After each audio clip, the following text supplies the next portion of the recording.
All right, let's move on to North Korea. This week, the UN increased sanctions against North Korea, but then North Korea fired another missile. So what's next?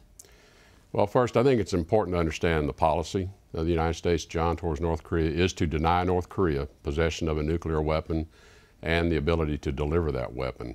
Our strategy has been to undertake this peaceful pressure campaign, we call it, enabled by the 4 no's. The 4 no's being that we do not seek regime change, we do not seek a regime collapse, we do not seek an accelerated reunification of the peninsula, and we do not seek a reason to send our forces north of the demilitarized zone.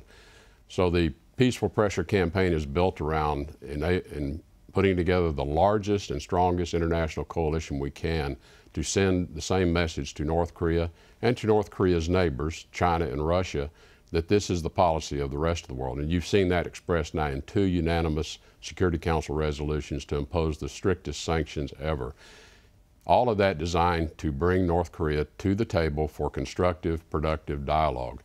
If our diplomatic efforts fail, though, our military option will be the only one left. So all of this is backed up by a very strong and resolute military option, but be clear, we seek a peaceful solution to this. So going back to those 4 no's, those are a message to North Korea that despite the fact North Korea says that the U.S. has aggressive aims, the United States doesn't have aggressive aims. You've been clear about that. You've been clear again this morning. They're not getting the message, are they? No, it's also a message to assure China that that is also the U.S. policy as well, because as you well know, China has concerns about a regime collapse, in particular, and the impact it might have along their border. So this is also to assure the government of China that that is not our agenda either, in an effort to bring them as part of our effort, and they have joined us in these most recent sanctions votes at the UN. We believe China and Russia as well can bring a lot of pressure to bear on North Korea. You've said that China and Russia need to take direct action. What direct action does China need to take?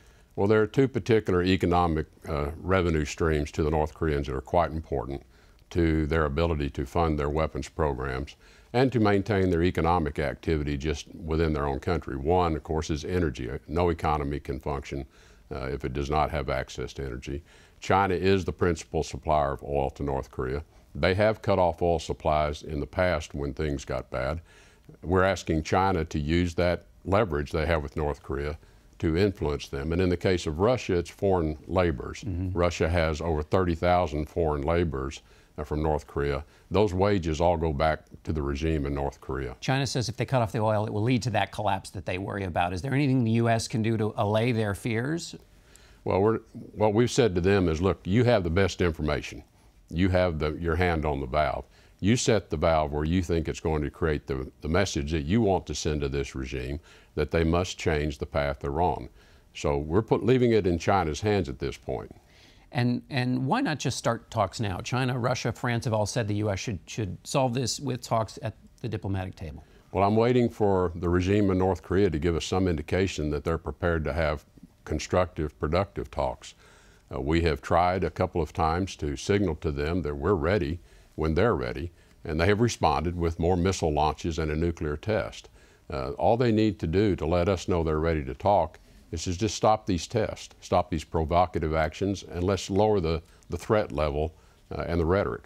Do they need to stop them, give them 2 weeks or something, or do they need to say, we are going to stop? Does it have to be a verbal promise? Well, I've said in the past, John, that we'll know it when we see it in terms of their seriousness. If China doesn't, in terms of seriousness, if China doesn't do what you think is necessary, either on this oil question or anything else, are trade measures in order to punish China, to put pressure on China? Well, the President's been very clear that he views this threat of North Korea as ever growing. And as we've watched each missile test and each nuclear test, their program is advancing. It's advancing technologically and it's advancing in its capabilities. We've said from the beginning, we don't have a lot of time left. We don't have a runway left to land this plane on. So we need China's assistance to bring them to the table.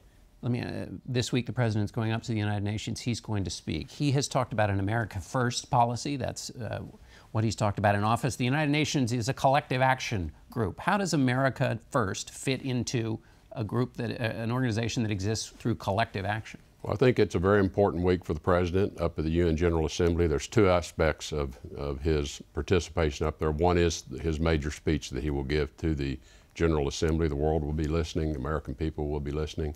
And the message he's going to deliver in that speech is, first, he's going to promote and advocate for the strength of democratic values.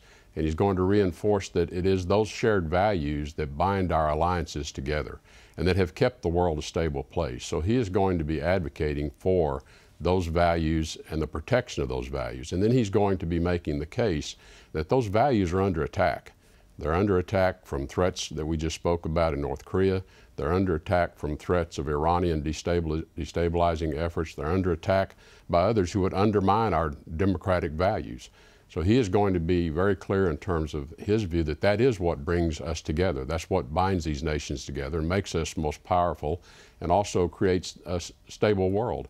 And then he's going to address these specific threats of North Korea, Iran, terrorism, global terrorism, and why it is important that all of us come together and confront these as a unified body. I think he does believe the United Nations can be a very important instrument of addressing these threats to the world, but I think he also takes the view that the United Nations has fallen short, and he wants to motivate them in that regard.